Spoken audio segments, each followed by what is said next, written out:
부족한 사람임에도 불구하고 우리 서육창 담임 목사님께서 너무 거창하게 소개를 해주셔가지고 제 심적으로 많이 부담이 됩니다. 부족하지만 오늘 하나님의 귀한 말씀을 통하여서 함께 은혜를 나누는 귀한 시간이 되기를 간절히 소망합니다. 살면서 처음 방문하는 곳에 대한 기대와 설레임을 누구나 다 가지고 있습니다. 진주에 제가 오는 길에 그런 마음을 오랜만에 느끼게 되었는데요. 특히나 이 진주라는 이름은 저에게 아주 친숙하게 다가오는 이름 중에 하나입니다.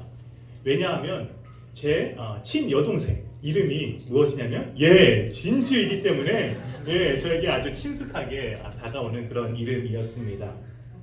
고속도로 이 톨게이트를 빠져나오고 말로만 듣던 그 남강을 지나서 숙소에 짐을 풀고서 제가 처음으로 들린 곳이 어디냐면은 바로 이곳 신동교회 예배당이었습니다.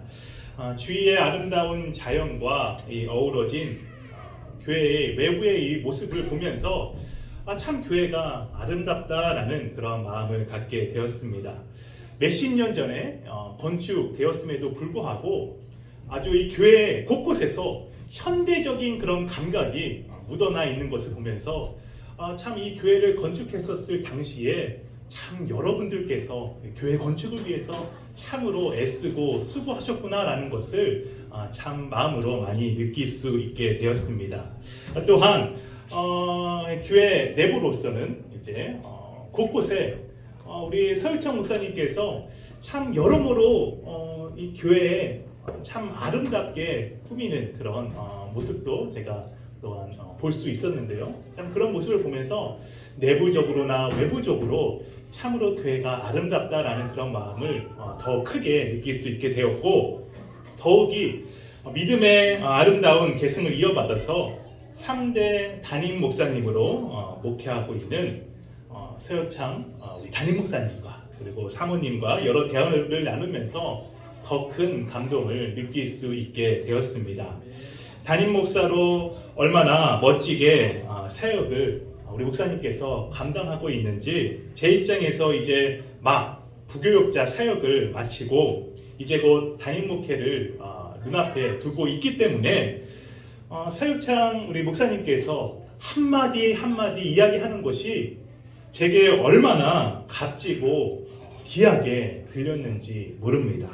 무엇보다도 그 대화 중에서 신동교회 성도님들 한 분 한 분을 정말로 존귀 여기며 건의가 아니라 동역자로서 성도님들을 대하는 그런 모습이 그 대화 중에 묻어나오는 것을 제가 느끼면서 참으로 우리 서유창 우리 목사님 훌륭하게 목회하시는구나 라는 것을 또한 깨달을 수 있게 되었습니다. 그러면서 이제 앞으로 담임 목회를 저도 눈앞에 두고 있기 때문에 참 여러모로 긴장되고 그런 마음이 좀 앞서고 있는데, 그런 가정 가운데서 하나님께서 이곳에 보낸 특별한 이유가 저에게 있었구나라는 것을 또한 깨닫게 되면서 앞으로 우리 서유창 우리 담임 목사님을 통해서 많은 것들을 배워야겠구나라는 것을 또한 생각해 보게 되었습니다.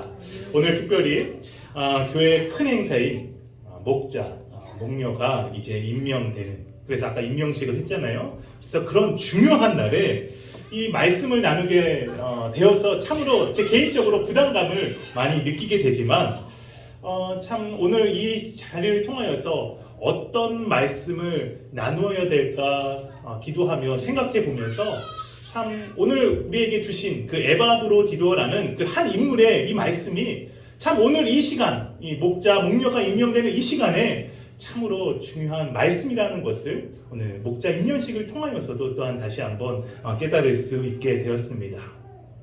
우리가 성경을 읽다 보면 익숙한 성경 인물을 접하기도 하지만 생소한 이름 역시 우리 성경 곳곳에서 우리가 찾아볼 수가 있습니다. 왜 하나님의 말씀이 성경에 그 수를 헤아릴 수도 없을 만큼 정말로 다양한 사람들이 등장하고 있는 것일까 한번 생각해 보게 되었습니다. 여기에는 분명 담겨진 중요한 의미가 있을 텐데 그 이유가 무엇일까? 그것은 바로 하나님께서 성경에 나오는 여러 사람들의 그 인물들을 통하여서, 그리고 그들의 삶을 통하여서 오늘을 살아가고 있는 우리들에게 말씀하고 계시다라는 분명한 의도가 담겨져 있다라는 것이죠. 즉 성경에 나오는 인물들로 거울 삼아서 우리 자신을 그 사람들에게 투영시켜보고 악한 면은 배격하고 또한 선한 면은 배움으로 영적 교훈을 얻고자 하는 중요한 의미가 담겨져 있는 것입니다. 오늘 본문에서도 보면은 우리에게 생소하게 비춰질 수 있는 그런 한 인물이 등장하고 있습니다. 오늘 설교의 제목이기도 한 바로 에바브로디도라는 인물인데, 이 이름은 유일하게 빌립보서 말씀에서만 나오는 그런 생소한 이름입니다. 그런데 이 이름은 헬라 세계에서 자주 사용되던 아주 흔한 이름이었다라는 것이죠. 그 당시 아프로디테라는 미의 여신에서 기원한 그의 이름을 통하여서 그가 본래 이방인이었음을 우리가 짐작할 수가 있습니다. 그런데 예수를 믿고 빌립보 교회에 아주 신실한 일꾼이 되었습니다. 무엇보다 빌립보 교회 안에서 그가 얼마나 신뢰받는 인물인지를 증명해 주고 있는 점으로 로마 옥에 갇힌 바울에게 선교 헌금을 전달하는 아주 특별한 인물을 그가 부여받게 되었다라는 것이죠. 큰 돈을 맡겼다라는 것 자체가 교회에서 그를 정말로 신뢰하고 있는 인물이었다라는 것을 증명해 주고 있습니다. 이와 더불어 자료에 의하면 당시 빌립보 교회에서 바울이 수감된 로마 거리까지 좋기 1500km가 넘습니다. 제가 이 서울에서 이제 진주까지 오는 거리만 해도 한 500km 정도, 500km, 한 400km가 넘는 그런 시간이었는데, 휴게소 들리고 이렇게 하다 보면서 시간적으로 한 5시간 정도 이제 걸리게 되었는데요. 그런데 이 1500km가 이제 넘는 그 거리, 그 당시에 뭐 자동차가 있는 것도 아니고 교통수단이 불편한 그런 상황임에도 불구하고 1500km가 넘는 그 거리를 이동한다는 것 자체가 참으로 쉽지 않은 그런 여정이었을 것입니다. 그래서 홀로 이동한다라는 것은 어쩌면 치안이 열악한 당시에 목숨을 내놓는 일이나 마찬가지였다라는 것이죠. 더욱이 그냥 헌금만 전달해주고 오는 것이 아니라 옥에 있는 그 바울의 수발을 드는 일까지 에바브로디도는 감당해야 했습니다. 당시 옥에 갇혀있는 사람을 돌보는 것, 그것은 똑같이 죄인 취급을 받는 것과 마찬가지입니다. 그런데 에바브로디도는 그러한 일들을 마다하지 않고 섬겼다는 부분에 우리가 주목해서 봐야 합니다. 이렇게 위험을 감수하고 빌립보 교회 대표로 이 바울을 돕는 일에 헌신하는 이 에바브로디도에게 어쩌면 그가 바울을 돕는 그 기간 중에는 어떠한 어려움도 발생하지 않을 것이라는 그런 기대감을 우리가 충분히 가질 수가 있습니다. 왜냐하면 하나님의 일을 하는 그런 사역을 돕는 일을 하였기 때문에 그가 사역을 하는 그런 동안에는 바울의 일을 돕는 그 수발드는 일을 하는 그 와중에는 어떤 어려움이 없는 것이 어떻게 보면 우리가 기대하는 생각하는 부분이다라는 것이죠. 그런데 그런 기대와 달리 그에게 어떤 일이 벌어졌다라고 말씀은 기록해주고 있습니까? 27절 말씀해 볼까요? 27절 말씀을 보니까 제가 가진 이 개역개정 성경에서는 그가 병들어 죽게 되었으나 라고 말씀을 기록하고 있습니다. 빌립보 교회를 대표해서 사도 바울을 돕는 일에 그가 투입되었음에도 불구하고 먼 길을 나서서 그리고 사도 바울을 돕는 그런 기간 중에 어떤 일이 벌어졌다고요? 그가 병들어 죽게 되어진 죽을 위기를 경험하였다라고 그렇게 말씀은 기록해주고 있습니다.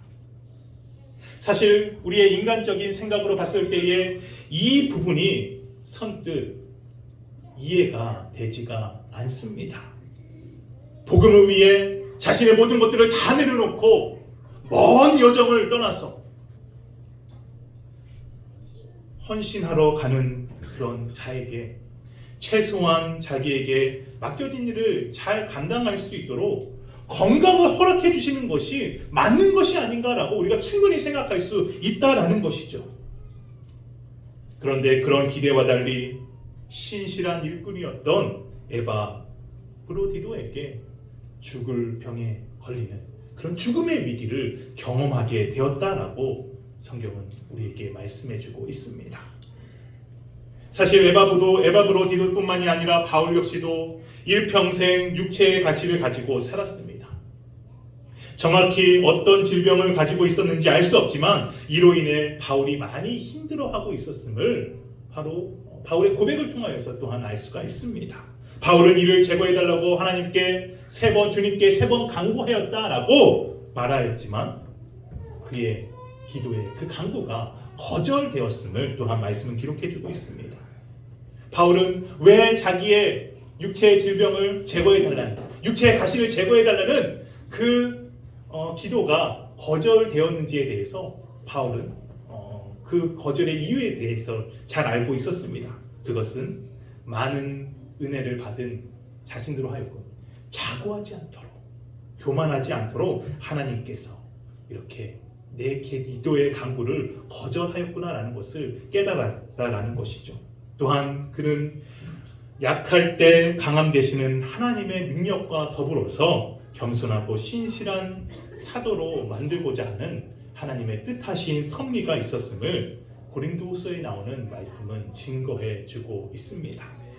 사도 바울과 마찬가지로 오늘 본문에 바로 앞서 나오는 디모데 역시도 이 자주 나는 병으로 고생하였는데 바로 디모데전서 5장 23절은 이렇게 증언해 주고 있습니다. 이제부터는 물만 마시지 말고 내 위장과 자주 나는 병을 위하여는 포도주를 조금씩 쓰라. 바울이 디모데에게 전하는 이 말을 통하여서 그에게 자주 나는 병이 있었음을 우리는 알 수가 있습니다. 사도 바울, 디모데, 에바 브로디도 이렇게 신실한 하나님의 일꾼들이었지만 그들 모두에게 뭐가 찾아왔다고요? 질병이 찾아왔습니다. 더욱이 바울 같은 경우에는 평생 고칠 수 없는 육체적인 가시를 안고 그가 살아가야 했다라는 것입니다. 질병뿐만이 아니라 사도 바울을 포함한 초대교회 대부분의 신앙의 선진들의 삶의 모습을 보면은 그들의 삶은 가난하였고 순교로 이 땅에서의 삶을 마감하는 그런 모습들이 대부분이었습니다. 세상적인 눈으로 봤었을 때에 그들의 삶은 비참하고 불쌍한 인생처럼 보였습니다. 그러나 성경은 이 믿음의 선진들에 관하여서 결코 불쌍한 인생을 살았다라고 그렇게 정의하고 있지 않습니다. 오히려 이러한 자들을 가리켜서 무엇이라고 정의하고 있는지 아십니까? 고린도후서 6장 9절에서 10절에 보니까 이런 믿음의 선진들에 대해서 이렇게 증언해주고 있습니다. 한번 우리 말씀을 찾아볼까요? 고린도후서 6장 9절에서 10절 말씀입니다. 고린도후서 6장 9절에서 10절 말씀. 제가 가지고 있는 성경과 우리 성도님들이 가지고 있는 성경이 다르기 때문에 제가 우리 성도님들이 큰 목소리로 이제 말씀이 있는 것을 제가 한번 잘 들어보겠습니다. 고린도후서 6장 9절에서 10절 말씀 우리 다 함께 읽도록 하겠습니다. 시작! 이름 없는 사람 같으나 유명하고 죽는 사람 같으나 보십시오 살아 있습니다. 증거를 받는 사람 같으나 훈계를 당하는 데까지 이르지 않고 근심하는 사람 같으나 항상 기도하고 가난한 사람 같으나 많은 사람을 부유하게 하고 아무것도 가지지 않은 사람 같으나 모든 것을 가진 사람입니다. 아멘.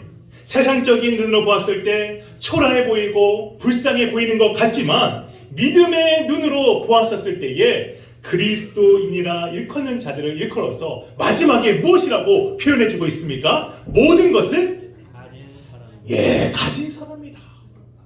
모든 것을 가진 사람이다 라고 그렇게 증언해주고 있다라는 것이죠. 오늘 본문에 나오는 에바 브로디도처럼 이 땅을 살아가는 신실한 성도들 역시 이 땅 가운데서 육체적인 질병과 가난과 어려움을 경험할 수가 있습니다. 그러나 실패하고 넘어질 수 있는 그런 현실을 우리가 살아감에도 불구하고 그들이 어떻게 믿음의 선진들이 어떻게 믿음으로 승리하며 하나님의 백성으로 살아갔는지를 성경의 여러 곳에서 잘 보여주고 증언해주고 있다는 것이죠. 남들에게 다 말하지 못하는 여러 어려움을 마주하는 현실 한복판에 우리 모두 살아갑니다.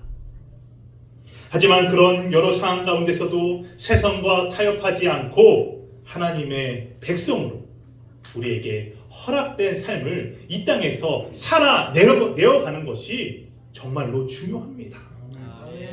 비록 모든 것이 내 뜻대로 이루어지지 않은 그런 환경 가운데 우리가 놓여져 있다 할지라도 하나님의 섭리하심을 통하여 여전히 내 뜻이 아니라 우리의 삶을 통하여서 하나님의 뜻을 이루어 간다라는 사실에 우리가 소망을 두고 이 땅을 살아가야 될 줄로 믿습니다. 내 뜻을 이루는 것보다 하나님의 뜻이 내 삶을 통하여서 이루어 나가는 것, 그것이 하나님의 백성으로서 그리스도인으로서의 삶을 살아가는 자부심이자 긍지다라는 것이죠. 이러한 점에서 바울과 디모데 그리고 에바 브로디도의 모습뿐만이 아니라 초대교회 여러 성도들의 삶의 모습은 바로 이러한 부분에서 우리에게 많은 의미를 던져주고 있습니다. 우리의 생각으로 다 이해하지 못한다 하더라도 하나님의 기쁘신 뜻이 있음을 믿음으로 바라보고 온전히 신뢰해 나가는 것, 그것이 성숙한 그리스도인의 자세인 줄로 믿습니다. 그러한 점에서 오늘 본문이 기록된 빌립보서를 보면은 복음을 증거하다가 매를 맞고 결국 옥에 갇힌 여러 어려움 가운데서도 사도 바울이 불평하는 내용을 어느 곳에서도 찾아볼 수가 없습니다. 오히려 빌립보서에서 가장 많이 등장하는 단어가 무엇인지 아십니까? 바로 기쁨이라는 단어입니다. 기쁨이라는 단어. 빌립보서에서 가장 많이 등장하는 단어. 현실적으로는 옥에 갇혀서 정말로 어려움이 있는 그런 상황 가운데 있었음에도 불구하고 바울의 입술을 통하여서 바울이 쓴 서신서를 통하여서 등장하는 가장 많이 나오는 단어, 기쁨이라는 단어다라는 것이죠. 즉 극심한 어려움 속에서도 그는 하나님을 신뢰하며 어떤 상황 가운데서도 주 안에서 기뻐해야 함을 증거해 주고 있습니다. 특별히 오늘 본문의 에바 브로디도를 우리가 다시 한번 주목해 보면은 그의 가나에서 25절 중반절을 이렇게 소개하고 있습니다. 한번 25절 말씀을 한번 볼까요? 그는 나의 형제요 함께 수고하고 함께 군사된 자요 너희 사자로 내가 쓸 것을 돕는 자라. 지금 에바 브로디도에 대해서 수식해주는 표현이 총 4가지가 나오고 있습니다. 총 4가지의 수식어로 그를 소개하고 있는데 먼저 우리가 주목해야 될 표현, 첫 번째 바로 형제라는 표현에 우리가 한번 주목해 봤으면 좋겠습니다. 바울은 사도적 권위를 가진 자로서 가르치는 자였고 섬김을 받는 위치에 있었습니다. 그러나 사도 바울은 이 에바 브로디도를 가리켜서 무엇이라고 호칭해주고 있습니까? 첫 번째로 형제라, 나의 형제라라고 그렇게 부를 정도로 에바 브로디도를 아주 각별한 관계로 생각하고 있음을 볼 수가 있습니다. 특히 27절과 28절을 통해서 이러한 사실이 잘 나타내주고 있는데 27절 말씀에 보니까 이렇게 말씀해주고 있습니다. 제가 개역개정 성경으로 한번 읽어보도록 하겠습니다. 그가 병들어 죽게 되었으나 하나님이 그를 긍휼히 여기셨고 그뿐 아니라 또 나를 긍휼히 여기사 내 근심 위의 근심을 면하게 하셨느니라. 아멘. 바울은 자신을 위해 헌신하다 병든 에바 브로디도를 보면서 근심하였습니다. 그런데 여기서 이 근심은 믿음이 없어서 하는 근심이 아니라 세번역 성경에서는 이 부분에 대해서 아주 정확하게 잘 번역해주고 있습니다. 걱정하는 마음에서 나오는 근심이었다라는 것이죠. 걱정하는 마음. 바울은 하나님이 능히 치료할 수도 있고 혹여나 치료가 되지 않더라도 그것 역시 하나님의 가장 선하신 뜻과 계획하심이 있다는 것을 믿고 있는 그런 자였습니다. 그러나 그러한 믿음이 있어도 형제처럼 여기는 에바브로디도를 향하여 근심 중에 걱정하는 마음에 에바브로디도를 생각하면서 뭐 했을까요? 바울이 아주 열심히 기도하였을 것입니다. 하나님, 먼 곳까지 와서 이렇게 오개같이 나를 수발드는 일을 하는 그런 이 에바브로디도 지금 병들어 죽게 되어 있는데 하나님 그를 고쳐 주시옵소서라고 얼마나 사도 바울이 안타까워하며 걱정하는 마음으로 기도하였을지 우리는 충분히 상상해 볼 수가 있습니다. 그래서 하나님은 그 사도 바울의 기도를 들어주셔서 에바브로디도를 치유해 주셨을 뿐만이 아니라 바울은 또한 이에 더하여서 하나님이 나를 긍휼히 여기셔서 내 근심 위의 근심을 겹치는 근심이라고 이 세번역 성경에서는 표현해주고 있는데 내 근심 위의 근심을 면하게 하셨다라고 그렇게 고백하고 있는 것을 오늘 본문을 통해서 볼 수가 있습니다. 여기서 우리는 바울이 얼마나 에바브로디도를 향하여 근심하며 하나님께 매달렸는지를 이 본문을 통하여서 찾아볼 수가 있습니다. 제가 이 말씀을 가만히 묵상하면서 우리 주변에 있는 성도들을 위하여서 아파하며 근심하며 힘들어하고 있는 성도들을 위하여서 걱정하는 마음을 가지고서 기도하는 것이 얼마나 중요하다라는 것을 다시 한번 이 말씀을 통해서 깨달을 수 있게 됩니다. 전에 사역했던 교회에서 한 성도님이 어려움에 있는 성도님을 향하여서 보낸 하나의 메시지가 참 인상 깊게 제게 다가왔습니다. 그 메시지의 내용이 무엇이냐 이렇습니다. 가족과 같은 간절한 마음으로 기도하겠습니다. 그 성도님이 어려움에 처한 그 성도님을 향하여서 가족과 같은 간절한 마음으로 기도하겠습니다 라고 그렇게 메시지를 보낸 그 내용이 참으로 제게 인상 깊게 다가왔다는 것이죠. 가족과 같은 마음으로 기도하겠다.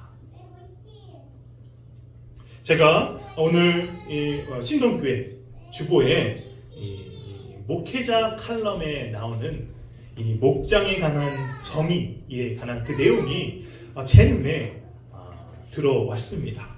목장에 관한 정의가 내려진 그 목회자 칼럼 안에 있는 글 안에 목장에 대해서 이렇게 소개해주고 있습니다. 목장은 교회 안에 교회요, 교회 안에 뭐라고 기록이 되어 있죠? 가족입니다. 목장은 교회 안에 교회요, 교회 안에 가족입니다 라는 이 표현이 참으로 제 눈에 다가왔습니다. 오늘 본문에 바울은 에바브로디도를 가리켜서 무엇이라고 불렀다라고 첫 번째로 기록이 되어져 있죠? 형제라고 그렇게 부르고 있습니다. 형제는 다른 말로 하면은 무엇이죠? 가족입니다. 가족.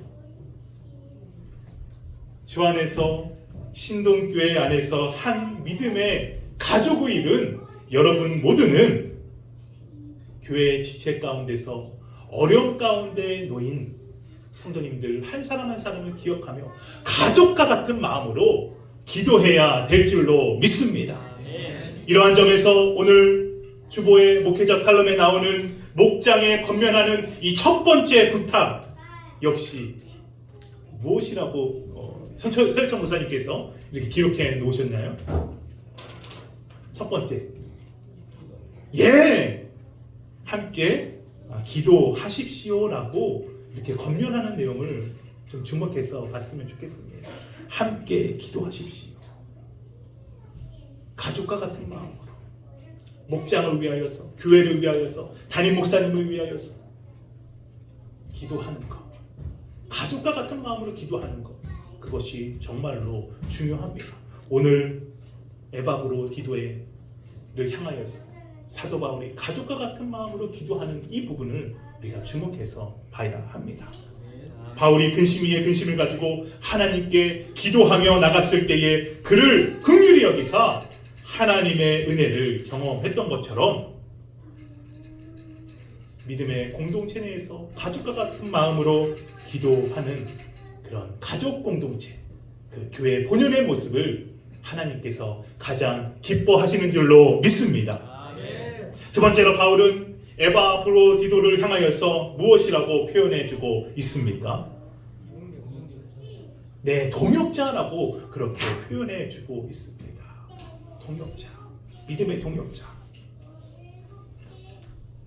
개역개정 성경에서는 이 부분에 대해서 수고한 자라라고 또한 표현해주고 있는데 우리는 그가 얼마나 어떻게 수고를 하였는지를 본문 30절 말씀을 통해서 알 수가 있는데 다음과 같이 말씀해주고 있습니다. 그가 그리스도의 일을 위하여 죽기에 이르러도 자기 목숨을 돌보지 아니한 것은 나를 섬기는 너희의 일에 부족함을 채우려 함이니라. 아멘.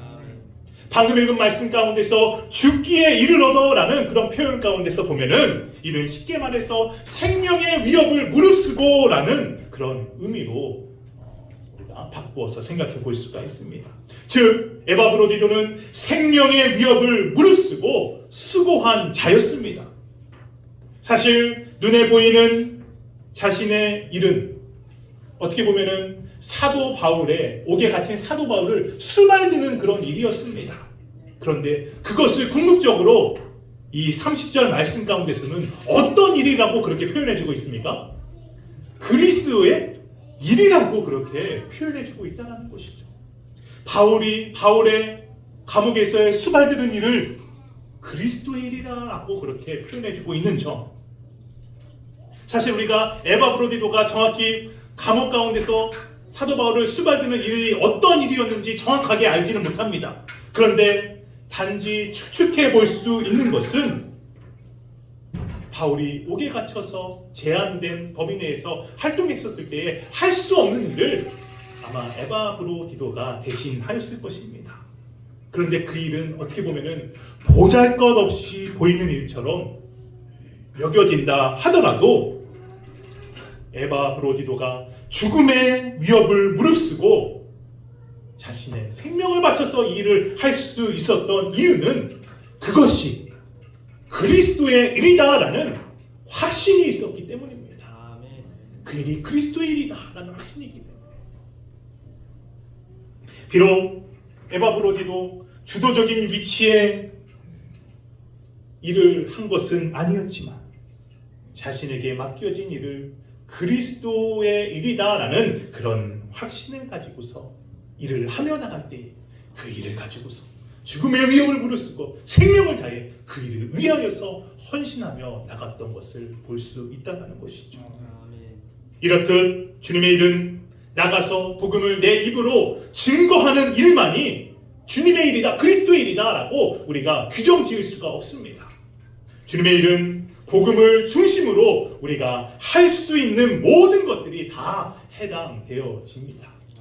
우리가 선교지에 나가서 복음을 증거하지 않아도 그들을 위해 기도하고 헌금하는 것 또한 다양한 방법으로 섬길 때에 그건 역시 주님의 일이 된다는 것입니다. 어제 서유창 목사님과 이런저런 이야기를 나누면서 올해 새롭게 식당 봉사 이 리스트를 이제 새롭게 구성하였다라는 그런 이야기를 듣게 되었습니다.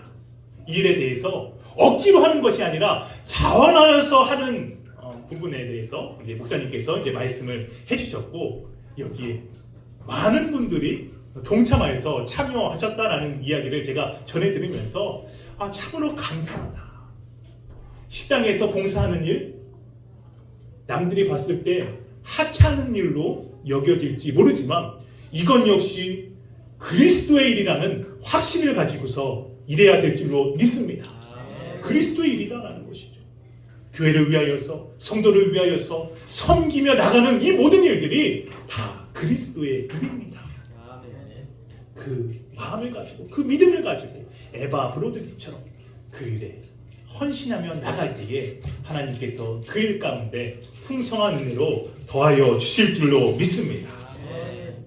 세 번째로 바울은 에바브로디도에 대하여서 함께 군사된 자라라고 말하고 있습니다. 그런데 아까 우리 세번역 성경에서 읽은 이 표현이 저는 더 마음에 드는 것 같아요. 개역개정보다 세번역 성경에 나오는 표현을 보니까 뭐라고 표현되어 있죠? 전우라고 표현되어 있습니다. 전우. 전우. 당시 유대주의자들과 로마 황제 숭배자들과 쾌락주의자들이 도처에 있기에 한순간에 미혹과 유혹에 빠지기 쉬운 그런 환경이었습니다. 그러나 그런 상황 가운데서 요구되어지는 것은 진리 앞에서 흔들리지 않는 군사와 같은 자세, 전우와 같은 자세가, 전우와 같은 자들이 필요하다라는 것이죠. 바울은 에바브로디도가 바로 그런 자였다라고 바로 표현해주고 있다라는 것입니다. 그런데 이는 에바브로디도만이 아닌 오늘 이 시대를 살아가고 있는 우리들에게도 똑같이 적용되어져야 하는 표현입니다. 진리 앞에서 군사 같은 자, 전우와 같은 자, 동역자로서의 삶을 살아가는 것. 신앙인들은 진리의 문제 앞에서 전투적이고 단호해야 합니다. 진리 앞에서 타협점을 찾을 수 없기 때문입니다. 우리가 잘 아는 찬송가 351장 믿는 사람들은 주의 군사니라는 그런 후렴 찬양 가사를 보면은 믿는 사람들은 주의 군사니 앞서 가신 주를 따라갑시다라는 가사처럼 오직 진리 대신 주님만 바라보며 따라 나가는 것, 그것이 믿음의 군사된 자요 전우로서의 삶의 그리스도인들의 올바른 자세이다라는 것을 오늘 이 말씀을 통해서 우리에게 또한 증거해 주고 있습니다. 이제 마지막입니다. 마지막으로 에바브로디도를 너희 사자, 세번역 성경에서는 사시인이라고 그렇게 말하고 있습니다. 사시인이라는 이 표현은 빌립보 교회가 특정한 사명을 수행하도록 공식적으로 보낸 자라는 그런 의미를 담고 있습니다. 그 일은 이미 말씀드린 것처럼 빌립보 교회의 헌금을 가져가는 것과 바울의 수발을 드는 그런 일이었습니다. 에바브로디도는 이 사명을 갖고 보냄을 받은 사신이었습니다. 그래서 30절에 보면은 바울이 에바브로디도가 자신의 목숨을 돌보지 않고 섬겼던 이유를 이렇게 말해주고 있습니다. 나를 섬기는 너희의 일에 부족함을 채우려 함이라. 이 말은 빌립보 성도들이 바울을 섬기는 데 있어서 무언가 부족한 것이 있었다라는 그런 의미가 결코 아닙니다. 단지 빌립보 성도들이 멀리 떨어져 있어 직접적인 도움을 주지 못하는 그런 부분을 의미하는 그런 말씀입니다. 에바브로디도의 사자로서의 그 사신으로서의 사명은 빌립보 성도들을 대신하여서 바울을 섬기는 것이었습니다. 그 사명감 때문에 죽기에 이르러도 자신의 목숨을 돌보지 않고 헌신하였던 것입니다. 저는 이 부분을 보면서 우리 신동교회에 한번 적용해 보았습니다. 이 에바브로디도의 역할을 수행하는 자가 누구일까? 곰곰이 생각을 해보면서 결국에는 이 에바브로디도라는 사람이 빌립보 교회를 대표하여서 로마 감옥에 있는 사도 바울에게 갔잖아요. 어떻게 보면은 우리 신동교회의 이 에바브로디도라는 이 성도를 적용해 봤었을 때에 바로 이곳에 오늘 세워진 목자, 목녀, 그리고 이전에 세워진 목자, 목녀, 우리 총 6분이죠. 그래서 앞으로 세워진 목자, 목녀까지 포함해서 총 8분. 이분들이 아닐까 한번 생각을 조심스럽게 한번 해보게 됩니다.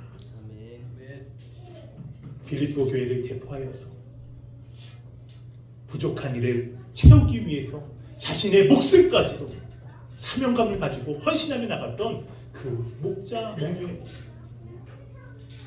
오늘날 그 목자, 목녀의 그 모습이 이 에바브로디도에게 고스란히 또한 오늘날 우리에게 적용되어지는 그런 말씀임을 또한 다시 한번 느낄 수 있게 되어집니다. 아멘. 나를 섬기는 너희의 일에 부족함을 채우려 합니다. 부족한 것을 채우고자 하는 일에 앞장서 나가는 목자를 위하여서 모든 목원들이 함께 협력하여 기도하며 같이 열심을 이루어 나가는 것, 그럴 때 하나님께서 우리 신동교회를 통하여서 하나님의 크신 일을 이루게 될 줄로 믿습니다. 이제 에바브로디도는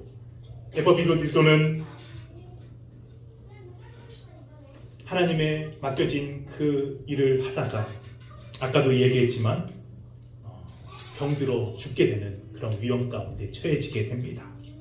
그런데 이 에바브로디도가 빌립보 교회가 자신이 병들어 죽게 되었다라는 소식을 듣게 되었다라는 것을 에바브로디도가 듣게 되면서 오히려 그가 어떤 반응을 보이고 있습니까?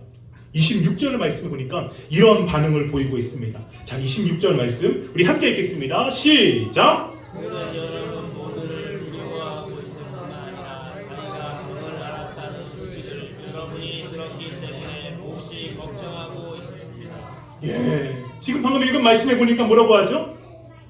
에바브로디도는 자신이 병든 소식을 빌립보 교회가 듣고서 이것 때문에 얼마나 걱정할까 한 것 때문에 오히려 뭐 했다고요?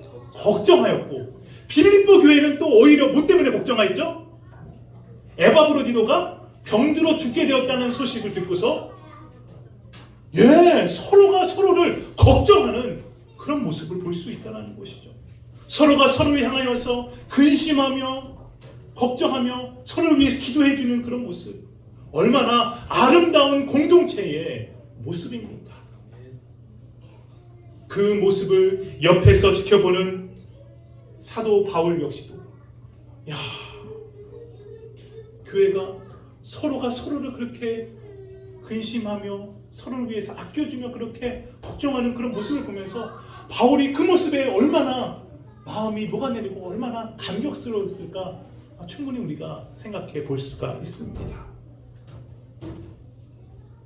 서로가 서로를 위로하며 걱정하며 애틋하게 대하는 그런 모습, 하나님 나라 공동체의 진정한 모습입니다. 아멘.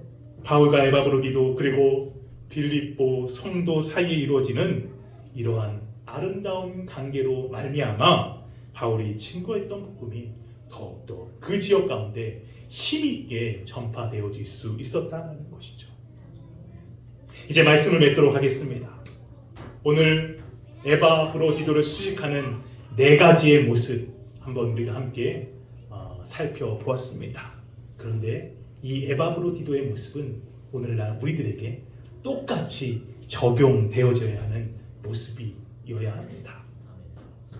우리 오늘 이 나의 형제요 함께 수고하고 함께 전우된 자요 너희 사신으로 내가 쓸 것을 돕는 자인 에바브로디도처럼 주 안에서 믿음의 가족 공동체로서 바울과 빌립보 교회 그리고 에바브로디도가 누렸던 그 사랑의 친밀한 관계가 우리 신동교회 가운데서도 동일하게 나타나야 될 줄로 믿습니다. 그 믿음 가지고 주의 형제요 가족된 자로서 군사로서 사신으로서 이 땅을 살아나가는 저와 여기 모인 우리 모든 성도님들이 되시기를 간절히 바랍니다. 기도하시겠습니다. 사랑의 하나님 아버지, 오늘 귀한 말씀을 통하여서 빌립보 교회의 아름다운 공동체의 모습을 발견할 수 있게 되었습니다. 에바브로디도처럼 남들이 봤었을 때 하찮은 일임에도 불구하고 그것이 그리스도의 일이라는 확신을 가지고서 자신의 생명을 바쳐서 섬겼던 그의 모습을 우리가 말씀을 통하여서 다시 한번 살펴보게 되었습니다. 바울이 그를 향하여 나의 형제여 함께 수고하고 함께 군사된 자요 너희 사자라라고 표현했던 것처럼 우리 신동교회 우리 믿음의 귀한 공동체의 모습 가운데 형제로서 가족으로서 군사된 자로서 사신으로서의 그런 아름다운 모습들이 날마다 이루어 나갈 수 있도록 주님께서 이 교회 가운데, 신동교회 가운데 함께하여 주시옵소서. 감사하며 우리 주 예수 그리스도의 이름으로 기도하옵나이다. 아멘.